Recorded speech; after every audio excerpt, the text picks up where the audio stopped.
All right, are there any questions? Can you say that the next generation is a tutorial in the center? Yes. Yeah. There is a next generation tutorial at the center, right? Who is going to? Her name is Nushin Ghaffari, right? She's going to do, I think you guys know about it, right? I mean, yeah. So it's from 3:30 to 5:30 today and tomorrow. Okay. Um, And I think there are already 25 people signed up because I saw a lot of chairs in the. I didn't know that. Can I send right now? You can show up. Maybe we'll stick in one extra chair, you know. But it's from 3:30 to 5:30. So you have to be there by 3:30 today, and then tomorrow. Okay, today and tomorrow. So I think because maybe you're not on the list of the students in the center. Yeah. So, but the others know, you know, like you know about it, and the others know. So, but you can show up if you want to, you know, and probably one chair will probably manage to get it from somewhere. Okay. Maybe from my office or somewhere you will get one chair and put it in. But I saw already there are 25 chairs over there. Okay. So all the chairs have been put over there. Yeah, free course, okay, or whatever. Uh, huh. Is there like video record for that course? I don't think so, you know. So I don't think that room has the. I don't know unless Hondo can do. Do you have a tablet or something? You need a tablet, and but Nushin has to agree to that. You know, I can take my headset, you know, and put it in, and, you know, but she has to agree to that, right? Yeah, I don't think they thought about all that stuff, but it probably could be done, you know, if you take a headset and you know, uh, if you have a tablet, you can do it. Right? So, but today it might be too late. Maybe she is not prepared and all that. All right, any other questions? So I have just started grading your exams. Okay, I haven't been able to get to it because there are too many things to do. But I'll get it back to you by Friday. Okay, because this is not a big class. So for the other class, it might take a little Monday. But yours, I think I finished like maybe about 7 out of 17 or something. You know, so I didn't spend a whole lot of time either. So and as I pointed out, you know, as I mentioned when I came in, when the exam was being proctored by somebody else, the problem was here. You know, it's not with my headset. Okay, so today we should be fine. So last time when we left off, we were talking about inference of networks, all right? So when you're trying to infer a network, you're going to confront three impediments in designing gene regulatory networks from experimental data. The first one is the complexity of the model. Second thing is that the data is severely limited. And then the third thing is that you lack appropriate time course data to model the dynamics, right?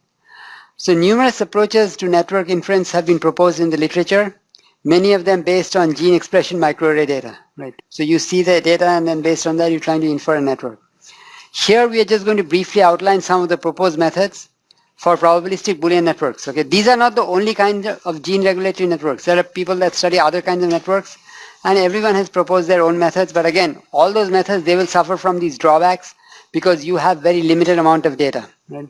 So we'll just look at a couple of methods and just move on from there. Now, as first proposed, the inference of the probabilistic Boolean network is carried out using the COD, right, the coefficient of determination, right, that I talked about, and I will also discuss the main COD paper after I get done with this chapter, okay, with the details. Now, for each gene in the network, a number of high COD predictor sets are found, and these high COD predictor sets determine the evolution of the activity status of that particular gene. And furthermore, the selection probability of each predictor set for a target gene is assumed to be the ratio of the COD of that predictor set to the sum of the CODs of all the predictor sets that are used for that target gene, right? This is how we went from Boolean networks to probabilistic Boolean networks, right? If you remember, when you had Boolean networks, there was just one Boolean function, right? That was going to decide the update. But when you go to probabilistic Boolean networks, right, you have a number of different possible predictor sets, right? And it'll update according to one predictor set with a certain probability, another one according to some other probability, and so on. Okay, and here you could assign the selection probability of each predictor set as being proportional to its COD, right? Whichever has got higher COD, that will have a higher probability associated with it. So this approach makes intuitive sense since it is reasonable to assign the selection probability of each predictor set in a PBN to be proportional to its predictive worth as quantified by the COD, or the coefficient of determination. So then there's another approach, right? A second approach to PBN construction uses mutual information clustering, right? How many people, communication people are here? A lot of you, yeah. So you know what mutual information is, you know. If you don't know, then you have to go and read, okay? Because you have to first define entropy, then mutual information and so on, okay? So these are not new methods, okay, for network inference based on genomics. It's just that the application is new, okay? And I don't have enough time to cover this method, okay? There is a paper on that. I think it was published probably in around 2000 or so, right? You can take a look. But again, it's basically the same old method for network inference, but applied to genomic data, right? So in this approach, you're going to use mutual information clustering and reversible jump Markov chain Monte Carlo predictor design. So first, mutual information minimization clustering is used to determine the number of possible parent gene sets and the input sets of gene variables corresponding to each gene. Because here you need to know which gene is going to be affected by which one, okay? Which are the parents of a particular gene, right? So they're using mutual information to figure that out. So after that, each predictor function, and then once you've figured out the parents, you need to know the function that is mapping from the parents to the child, okay? So thereafter each predictor, and for that, if you want a general function, you know, you can use I think they use a neural network, yes, because that's a function approximator, right? That's all that there is to it. So thereafter, each predictor function from the possible parent gene sets to each target gene is modeled by a simple neural network. So that's a function approximator, right? So you're going to learn the parameters. So consisting of a linear term and a nonlinear term, and a reversible jump Markov chain Monte Carlo technique is used to calculate the model order and the parameters, okay? And again, this is not something new that is invented in the context of genomics. It is already there out there in the literature, in the inference literature. And finally, the selection probability for each predictor set is calculated using the ratio of the CODs. Now, in most expression studies, there is some degree of previous knowledge regarding the genes. There is some prior knowledge, okay, from the literature you have that play a role in the phenotypes of interest. For example, P53 in unregulated proliferation. We know that P53 is a very important gene. It's mutated in many cancers, right? So if you have prior knowledge, okay, I mean, and you know that even based on, you know, your knowledge of signal processing communications, if you have prior knowledge, all right, you want to incorporate that into your method, okay, for network inference, right? So here you're going to do exactly that. So to take advantage of this knowledge, so you don't start the inference from scratch, okay? You can say, but it'll take forever to learn, right? So if you want to, whatever prior information you have, assuming that it's not garbage, you want to incorporate it. That'll cut down on the amount of time that you'll have to spend, coming up with a better model. So to take advantage of this knowledge and to obtain networks relating to genes of interest, it has been proposed to construct networks in the context of directed graphs by starting with a seed consisting of one or more genes believed to participate in a meaningful subnetwork. So you know that gene A, gene B, and gene C, they are related, okay? So you might seed a network, you might start it with those three genes and then grow the network, right? So given the seed, a network is grown by iteratively adjoining new genes which are sufficiently interactive with genes in the growing network in a manner which enhances subnetwork autonomy, right? So if you want to focus on a subnetwork that is, controlling some behavior of the cell, all right, then you will start with some genes to seed that network and then grow from there. So the proposed algorithm has been applied using both the COD and the Boolean function influence, right, which I didn't discuss in this class here. When we talk about the Boolean networks paper, or actually you'd have to look at the paper in order to come across the influence. This is basically, if you have a Boolean network, you come up with this network, then you want to figure out, which, let's say you want to knock down some gene, okay. So which other gene should you use, okay, to knock that down? So there is a way to calculate the influence of each and every gene on that particular node, right? And that can be done using the Boolean function, the influence function for a Boolean network, right? So this measures the interaction between genes. So you could grow the seed network using the COD or any other measure of interaction, right? Whatever you like. So this algorithm has got the benefit of producing a collection of small, tightly knit, autonomous subnetworks, as opposed to one massive network with a large number of genes. Such small subnetworks are more amenable to modeling and simulation studies, and when properly seeded, are more likely to capture a small set of genes that may be maintaining a specific core regulatory mechanism, right? And in fact, the next figure shows a melanoma network, right? Melanoma is a kind of skin cancer, right? This network has been grown from 4 seed genes, WNT5A, RTN1, S100B, and SNCA. These are 4 genes that are known. Biologists know that they are important in the case of melanoma, right? So you started out with those 4 boxes like this, right? Then you can look at this box 25A, these guys, okay? And then you basically use the COD method, right, to find out which are the genes that are most closely linked with it, and you can come up with this network, right? And it gives you some insights, like some of the genes, other genes that have been picked up, they are known to be important in the context of melanoma, right, in metastatic melanoma. But some others you don't know, okay, those might represent new things. So here in this network, the COD has been used as the measure of gene interaction, and the boxes denote the seed genes, while the ellipses are the genes added by the algorithm. The solid lines represent strong connections, like you can see. The solid lines here represent strong connections. See, the COD is pretty high, whereas the dotted lines are weaker ones. And somehow I mean, I don't know what motivated them, but they said anything less than 0.3 is low. Okay, weak connection. So while the dotted lines represent weak connections, connection strengths between 0.2 and 0.3. The network that you develop by using the seed algorithm reveals some very interesting insights, which are highly consistent with prior biological knowledge derived from earlier gene expression studies using melanoma cell lines. For example, it is known that the Wnt5A gene product, that means the protein that is produced by the Wnt5A gene, has got the capability to drive aspects of cell motility and invasiveness, because the cell has to be able to move around. If the cancer is going to metastasize, the cell has to become mobile or motile, okay? So, and it is known that Wnt5A is a good predictor of that. Okay, if Wnt5A is high, if it's overexpressed, that's an indication, that's a bad sign. That's an indication that the melanoma will metastasize, right? So that being the case, given the role of Wnt5A in metastasis, it is to be expected that genes which play a role in either mediating the extracellular matrix remodeling or interactions, such as MMP3, which is matrix metalloproteinase 3, SERPIN B2, right? That is serine or cysteine proteinase inhibitor, and MCAM. I've given the full forms also here, okay? It's melanoma adhesion molecule, or cellular movement, right? So extracellular matrix remodeling, changing the shape of the extracellular matrix, or for the cell to move, such as MYLK is myosin light polypeptide kinase, right? That will allow the cell to move, right? Would share regulatory information with Wnt5A, because Wnt5A is known to be promoting the development of metastasis. On the other hand, it is not known how Wnt5A regulation is coupled to other genes which play a part in melanoma cell proliferation, such as the MAP2 kinase 1, right? This is the mitogen activated protein kinase 1. MAP kinase is mitogen activated protein kinase, okay? What it means is, we have looked at examples, and I think I discussed that when a cell is going to divide, okay, there are transmembrane proteins, okay, usually they are tyrosines, okay, that are crossing the cell membrane in the form of an alpha helix, right? And it's like something that sends a signal from outside the cell to inside.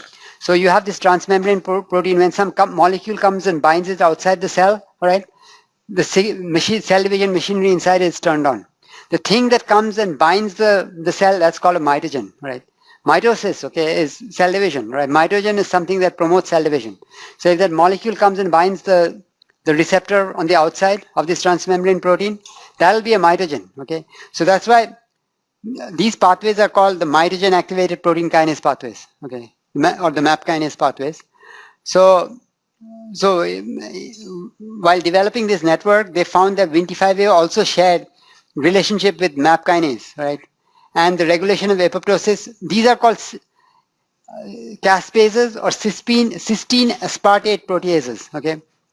When a cell dies through apoptosis, okay, which is programmed cell death, the cell dies a very, very neat death, okay? Everything falls apart, proteins are cut and all that, and that is brought about by these guys that are called caspases or cysteine aspartate proteases, okay? So, you have caspases appearing in this diagram, right? MAP kinase also appeared, okay? Somewhere, it is there somewhere, I don't know. Yeah, see, MAP kinase, you can see MAP kinase. And where is the caspase? There must be a caspase here, CASP. Or is it not there? I didn't see it. Yeah. Did you see any caspase? Oh, there it is. Yeah, caspase. And so this has to do with apoptosis. Okay, this, in fact, they call it the apoptotic cascade. The caspases bring that about. One after the other, the cell just falls apart, right, and dies very, very neatly, right.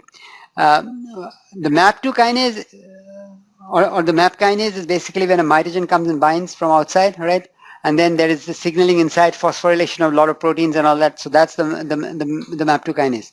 So here, I mean, they were not expecting that this guy and then the caspases also will have something to do with the Wnt5A, all right? But they found this, so they're saying probably there are connections over there that we do not know, right?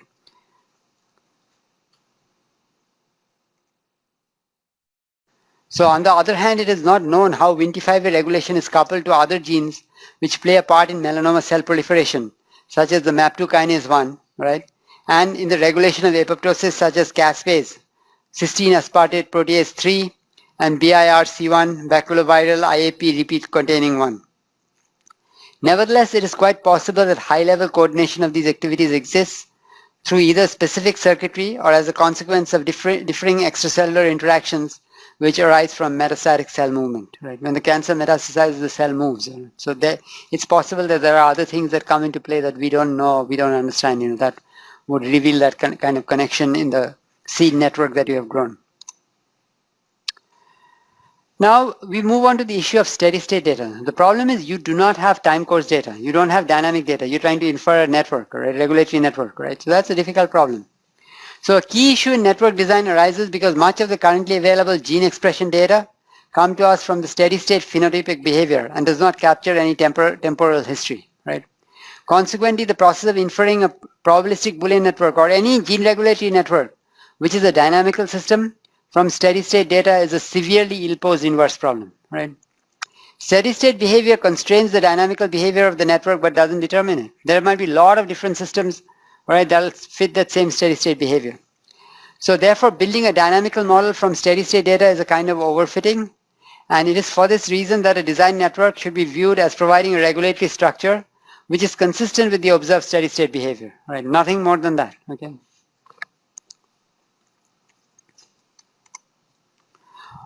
Also, it is possible that several networks might emerge as candidates for explaining the same steady-state data, right?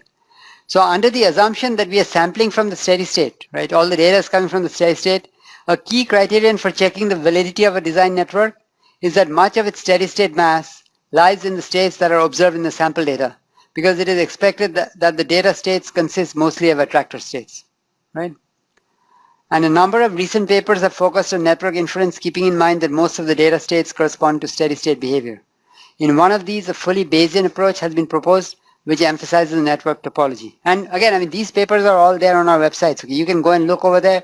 But once again, I mean, in terms of biology, in terms of genomics, it's not that new. Okay, those network techniques are already there. You're just trying to, tweak it for that particular application.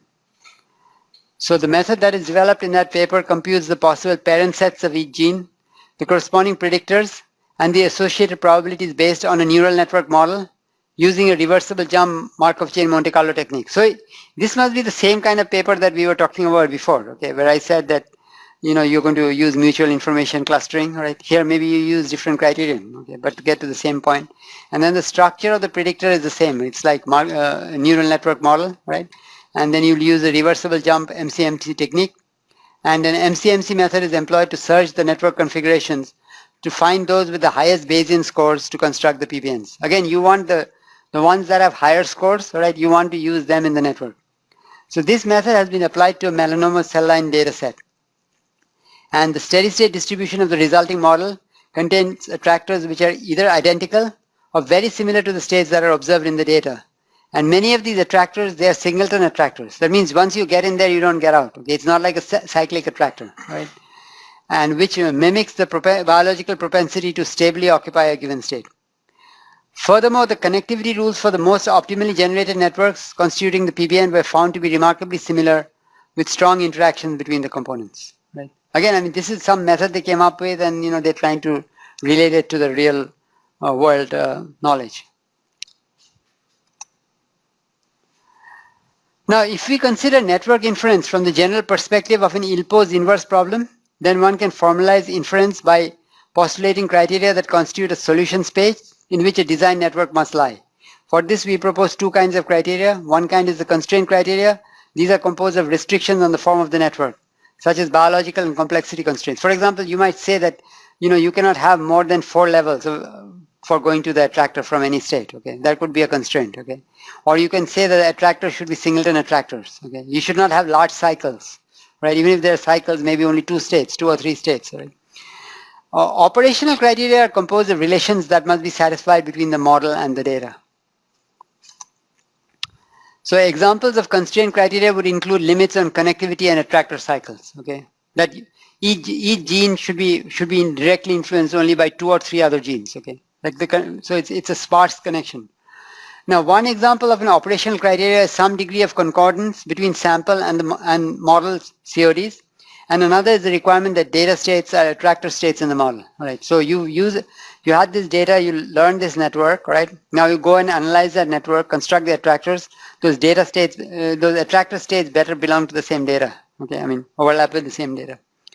The inverse problem may still be ill-posed with such criteria, but all solutions in the resulting space can be considered satisfactory relative to the requirements imposed by the criteria. Right?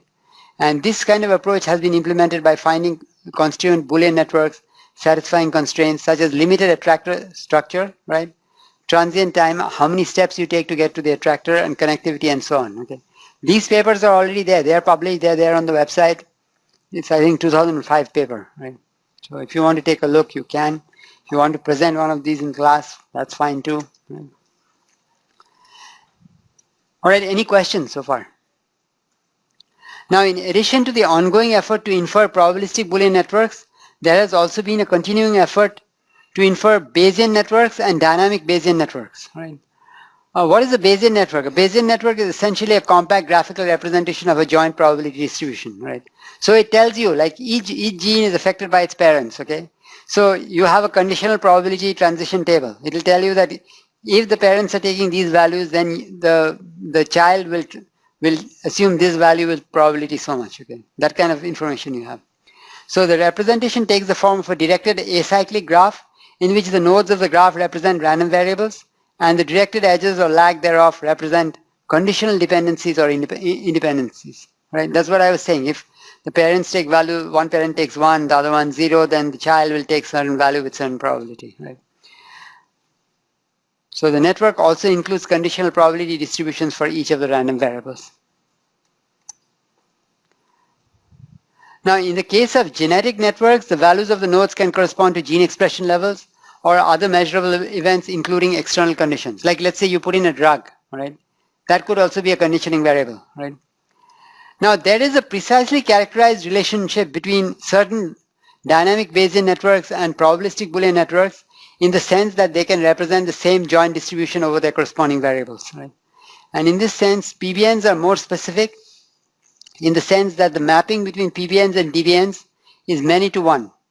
So that a DBN, a dynamic Bayesian network, does not specify one single PBN or unique PBN. Okay, several PBNs might be mapping to the same dynamic Bayesian network. But again, I mean, these connections also have been worked out, and there are papers that are available that try to nail down the connections between dynamic Bayesian networks and probabilistic Boolean networks.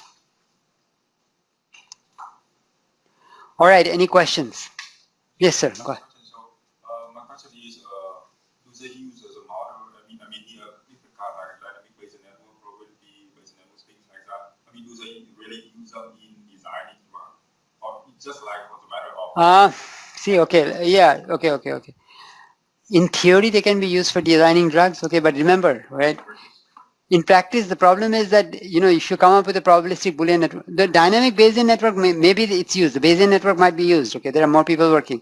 The probabilistic Boolean network, you have to first validate it using experimental data. Okay, if you validate it, then you can use it for designing drugs. I will talk about that. Okay, how to intervene, because, you know, if the network is not behaving in a desirable way, you want to intervene. Okay, which gene should you intervene with?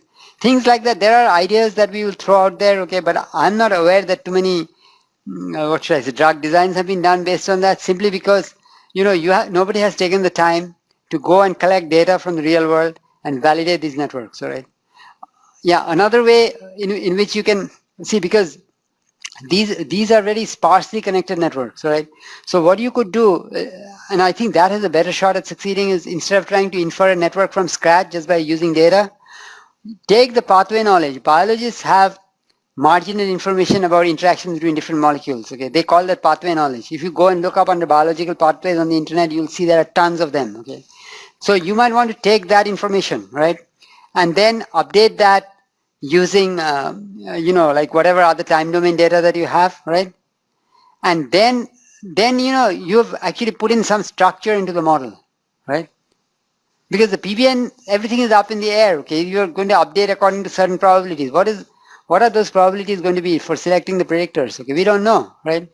So I don't think that this has been completely done. Okay, I mean, even for Boolean networks, I don't think that kind of modeling actually has been done in terms of linking it up with the real world. Okay, these are just ideas that have been thrown out and worked upon, and the theory has been developed, but I don't think anybody has developed a drug just based on the Boolean network and all that stuff. I mean, we are trying to do some of that here, but not necessarily with a Boolean network, right? Maybe with a Bayesian network, conditional probability tables, you can probably do something, right? Okay. See, it's again, I mean, if there's a rich theory of stochastic processes, okay, and let's say the cell phones are going to make use of that, okay, but until you get the cell phones to work, all right, nobody cares how rich your theory of stochastic processes is, okay, whether you're using the dominated convergence theorem, Fatul, whatever, all the, measure theory, right, nobody really cares, all right. That's good theory, right? So here also, I think until you take it to the finish line, the full impact will not be realized, right? And maybe it's up to some of you guys to do that.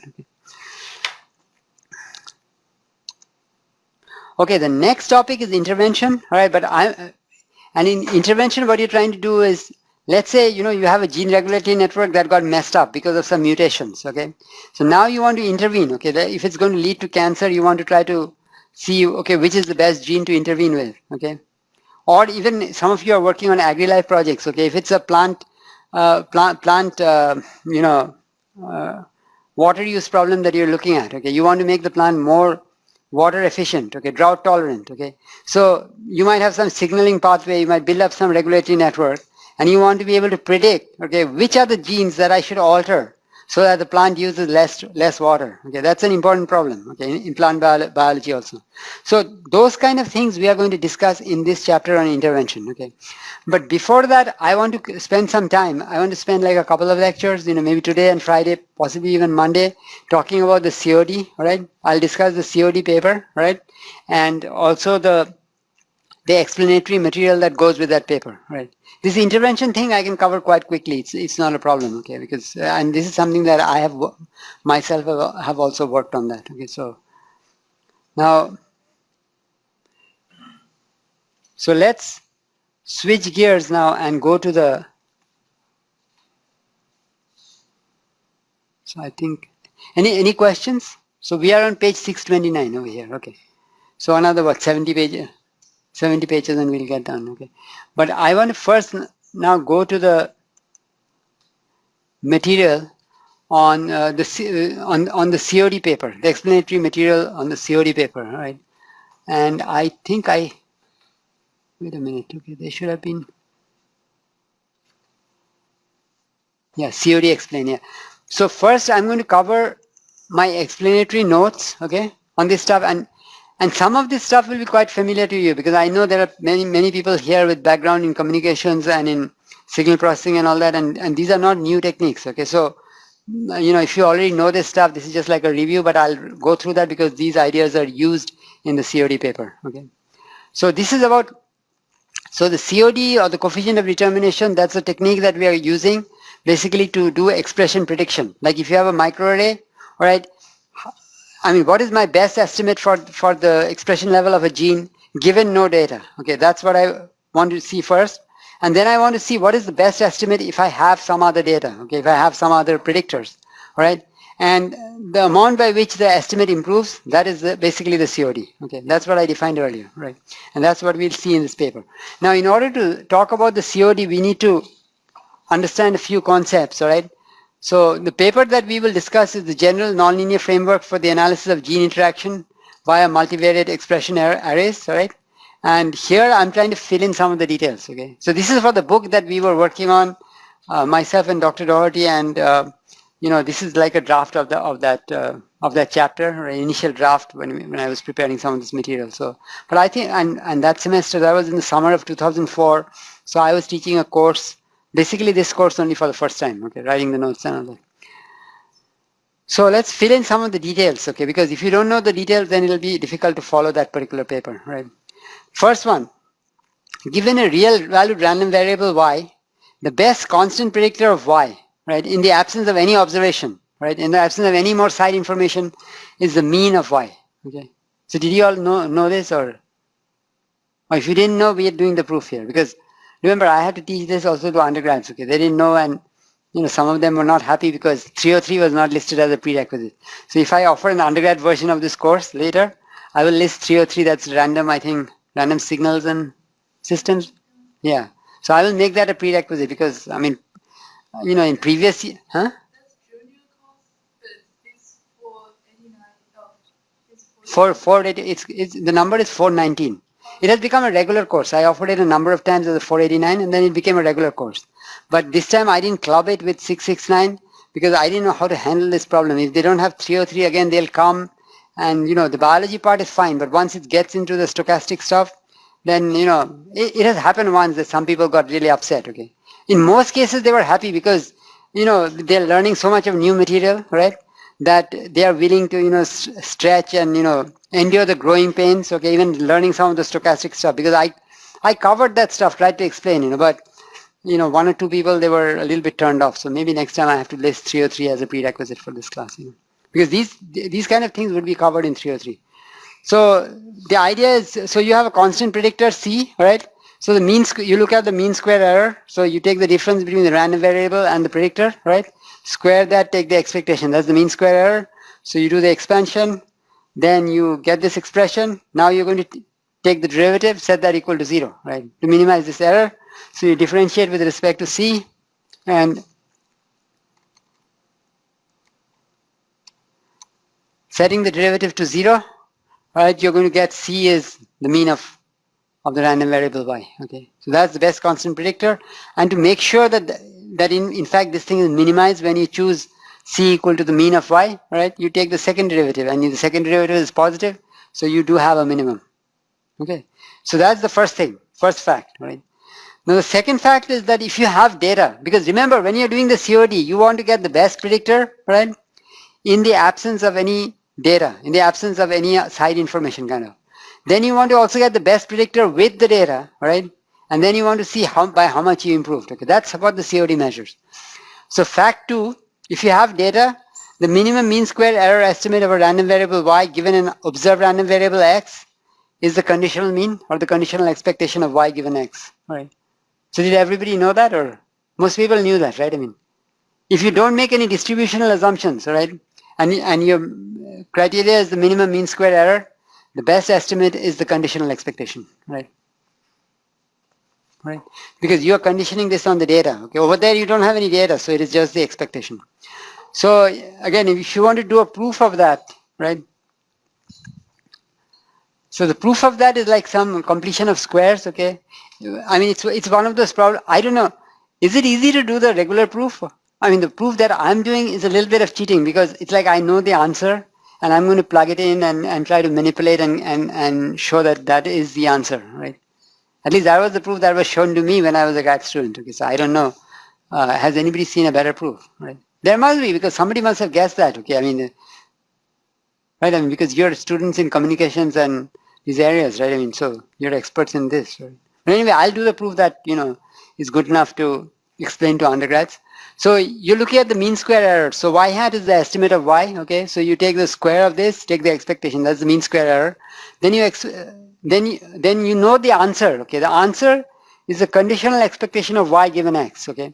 So I'm going to cheat a little bit. I stick in this answer here, minus expected value of y condition on x plus expected value of y condition on x. Didn't change anything. Now I'm going to expand, okay? So this term and then this term. So it's like a plus b squared. So I'll have these three terms, okay? The first square term is here. Then this is the last square term, expected value of y condition on x minus y square of that. And then you'll have the cross term. That is the product of this guy, and then the expectation of that, okay? Agree? Everything is fine, okay. Now we are going to focus attention on the last term here, okay, and we'll show that that is 0. How do you do that? Well, instead of taking the expectation over all the variables, okay, I'm going to do it in 2 steps. I'm going to condition the expectation on x, all right, and then take the overall expectation, all right. So whatever I have in here, all right, this thing, I can write it with another expectation outside and then everything conditioned on x. That's what I did here, okay. Now, if something is a function of x, all right, and you condition that on x, you don't take any expectation, right? I mean, right? Because you're not averaging it out over x. So y hat is the estimate of y, okay? That is the function of the data, okay? Function of x. Similarly, the expected value of y conditioned on x, that's also a function of x because you condition the expectation on x, right? X is not averaged out. So that means when I take this conditional expectation here, this thing, right? Y hat minus the expected value of y conditioned on x, it's like a constant. It can come out of this expectation. So it came out because you're conditioning the inner expectation on x, right? You just took that out, okay? Because that's like a constant. You can take it out, and then you are basically left with this expectation of this quantity, okay? Now here, when you try to evaluate this, okay, look, again, I mean, this expectation is conditioned on x. So you already have expected value of y conditioned on x. If you take another expectation condition on x, it will not change anything. So it will still stay expected value of y conditioned on x minus, all right, now this is y, expected value of y conditioned on x, right? So this is 0, right? So, so that being the case, all right, this being equal to 0, this last term is going to drop out, right? If the last term drops out, notice that this thing does not depend on the data, right? It's expected value of y conditioned on x minus y squared. Doesn't depend on data. The only thing that you have freedom in choosing is this y hat, right? That is your estimate. So, and this is a squared quantity, right? So it is non-negative. So to minimize this, you should choose y hat equal to expected value of y conditioned on x. Okay, that's what we did. So note that the second term does not depend on y hat, and the first term is non-negative. Thus, the expected value of y hat minus y square is minimized if we choose y hat equal to the expected value of y conditioned on x. Right? So in the presence of observation, the best minimum mean square error estimate is the conditional expectation. The only problem with the conditional expectation is that if you want to calculate it, right, you will need to get the conditional density function, right, and then you'll have to calculate that, okay, and that can be a mess, okay. So you want to see if you can get to the answer without having to calculate that. So because of that, you're not going to try to calculate the best estimator, right? Minimum mean square error estimate. Maybe I will confine myself to the classes of linear estimators, okay? I will not get the overall best, but it will be a lot easier to calculate, right? If it is the best one, I need the conditional density function, right? So it's a lot of information that is needed, okay? So instead of working with the conditional expectation, I may look at the best linear mean square error estimate, okay, of the random variable y given the observed random variables x1, x2 up to xm, right? You have observed these guys. You want to make an estimate of y, okay? So for that, the estimate is going to be a linear function, okay? It's going to be a linear function of these variables that you observe. Linear or actually affine because you're adding a 1 times a hat, okay? And then there are these parameters that you're going to determine. So again, this is similar to whatever we were doing earlier. Remember, we talked about the Bayesian, the Bayes error being the minimum, okay, right? I mean, the Bayes classifier that being the best one. But I mean, it's too hard to learn that, okay? So you put in some structure. In the process, you have given up the overall best, okay? You've sacrificed a little bit, but you've made life a lot easier, okay? So here, we want to approximate it like this, okay? We want to find out a hat. That'll give me my best estimate for y hat, okay? Based on the observations that I've made. And for this, you can get a formula, not very difficult. So again, the mean square error is the expected value of y minus y hat square. So it's y minus va, okay? V is that vector containing the x1, xi's, and then 1. And then a, and then you just do the computation. This is y minus va transpose times y minus va. You expand this out, you get it something like this, right? Then you'll do exactly what you did before, right? Like take the derivative, right? With respect to a, right? Now you're taking a derivative with respect to a vector, okay, vector of parameters, and you set the derivative to 0. Then you obtain this equation because for this one there's no a, so you'll get 0 here. So 2a transpose r minus 2c transpose equals 0. Then you write this as ra equal to c, or a hat, the best estimate is r plus c, all right? Where what is R? R is basically the autocorrelation of V. So it's V transpose V, expected value of V transpose V, and C is the cross correlation between Y and V, right? So that's the expected value of Y and V, right? So I think I must have defined that on the last slide, okay? It's given by this, all right? Did we not define it? We should have. Yeah. See where A hat is R plus C, right? And then R is the autocorrelation, C is the cross correlation, right? And R plus represents the pseudo inverse of R, right? So you can do a proof of this. So since y hat is a linear function of these guys, it will have to be of the form y hat equals VA for some vector A in Rm plus 1, right? And now I take the difference between y and this VA, and I take the derivative, set that equal to 0, which is what is done on the next page, and then the solution comes up here, okay? Now, one more thing that we want to nail down is what is called the orthogonality principle, all right? Are you familiar with that or no? Yeah, the error is orthogonal to the observation, okay? That is going to be needed, okay? So from 1 and 2, okay, from these two relationships, we see that the minimum mean square error, which is the expected value of y minus y hat, instead of y hat, you'll put v a hat, is going to be expected value of y square minus c transpose a hat, right? I mean, because when this relationship is satisfied, 2a transpose r is 2c transpose, you put in 2c transpose, you put in c transpose a here minus 2c transpose a, so you got 1 minus c transpose a hat, okay? Then stick your expression in for a hat, okay?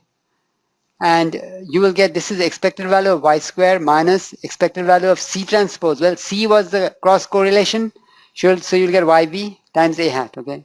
So you can write it out like this, expected value of, then you can factor out the y, you write down y minus v a hat, okay? I'm trying to get to the orthogonality principle from here, okay, from this optimal solution. So now also,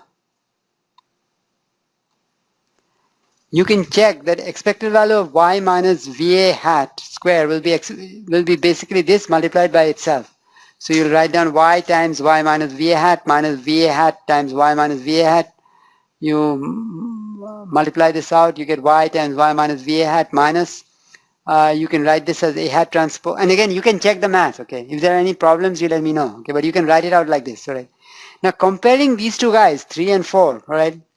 You can see the same term is appearing here and here, right? The first term is the same, which means this guy must be equal to 0, right?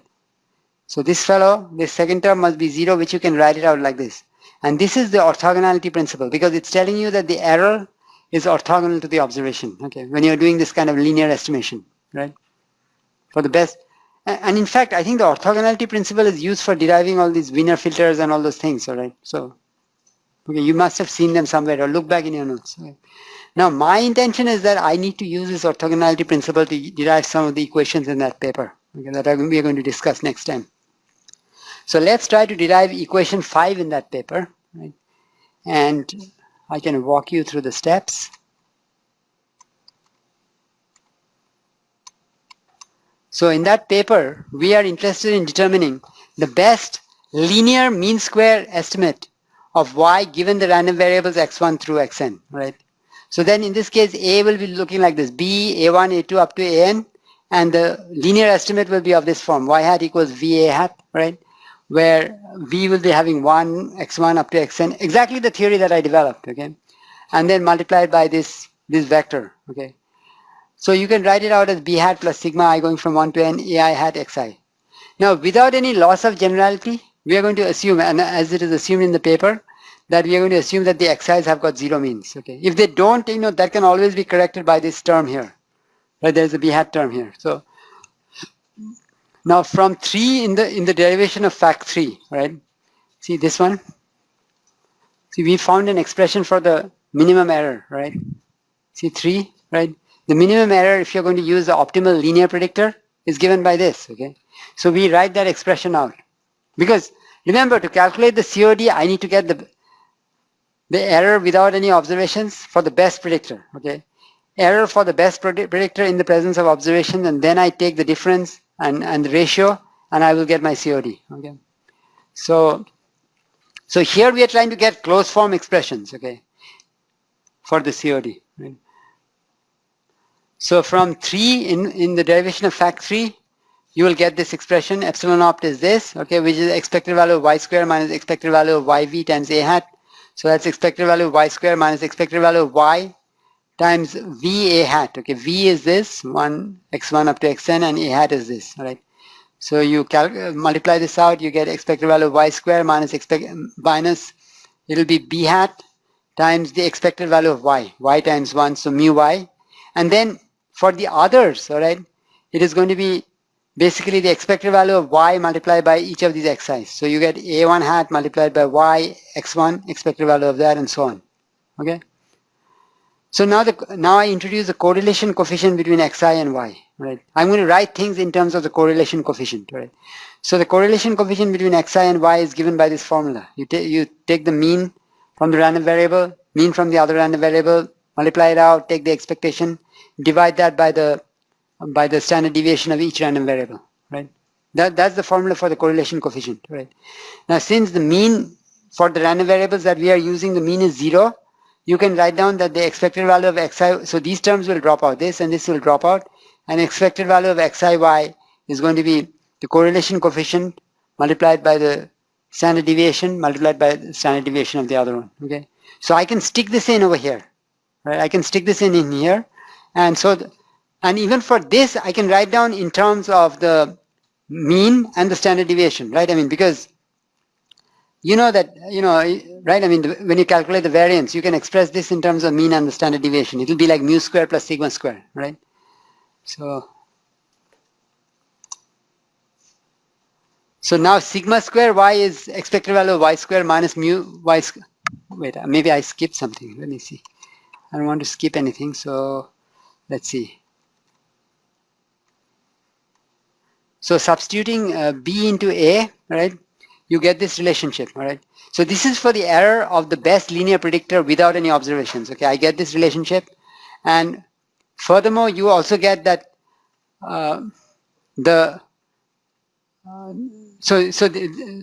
let's see. Okay, this is without any observations. This is the expression that you got for the error, okay? Now, if you make observations, okay? No, wait. No, that is with observations. Epsilon opt is with observations, right? I mean, because you have the xi's that are being observed, okay? So that is with observation. If you don't have any observation, we said that the best predictor is the mean, okay? So what is the error of the best predictor, the mean square error? That is the variance, right? I mean, okay? So you now have expressions for both of these, right? So the COD is basically the error of the best predictor without observations, right? Minus the best predictor with observations divided by the error of the best predictor without observation. So you put in sigma square y, here you'll get sigma square y, and then you subtract out all of this stuff, right? But then you know that expected value of y squared you can write in terms of sigma and in terms of the mean, right? So you can simplify this and you get this expression, right? So you just simplify this and you finally get this expression here, okay, which is the expression that is given in equation 5. This is a closed form expression for calculating the COD. Right, in the case where you're using a linear predictor. So that's for linear prediction, a closed form analytical expression for the COD can be obtained, right? Okay, I think let's stop here for today, right? I just have a little bit left and then I will go on to the discussion of the actual paper next time. Maybe I stopped a couple of minutes early, but that's okay. It's raining and, it's a mess.